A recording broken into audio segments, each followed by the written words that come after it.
Takže čau lidi, zdraví vás Tedinek ze studia ATS.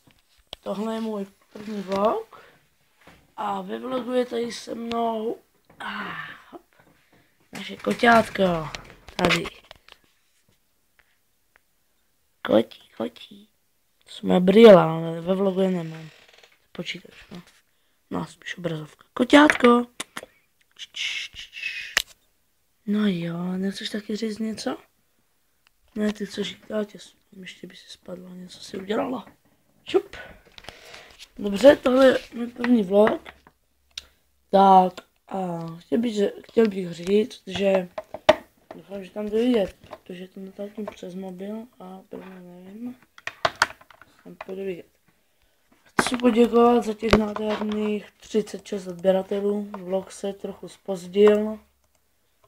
Nevím, no tak, nebyl prostě, no, 36 odběratelů máme a 1293 zhlédnutí, taky dobrý, hezky, se to líbí, odběry a i zhlédnutí videí, pravdu, je to dobrý. Takže vám celým studiem ATS chci poděkovat za tuto nádhernou věc, že nám ty odběry dáváte. Chci poděkovat uživateli Optimu. Oni takový můj, no, kamarád, no, dá se to tak říct. No jo. A udělal nám reklamu a no, díky jeho reklamě nám asi přibyly 3 odběry. Takže nebýt jeho máme 33 odběratelů asi teda, nebo 2. Já už si nepamatuju kolik. No. Tak, co bych ještě řekl?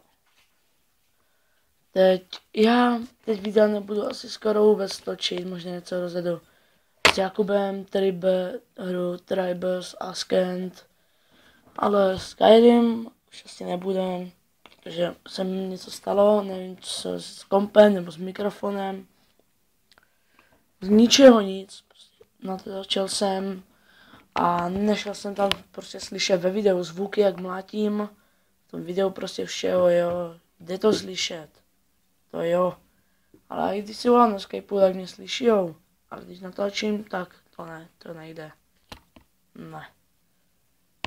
No, tak všechno určitě. Děkuju. Co bych ještě řekl? Já nevím, tak. Jakubovi to neblbne, no. Jakub může normálně natáčet, takže on teď bude natáčet tu hru. No. A to je všechno. Takže se s váma loučí Tedinek. Čau. Tedy, čau. Ahoj. Teď to vypnu, jo, takže to obrám.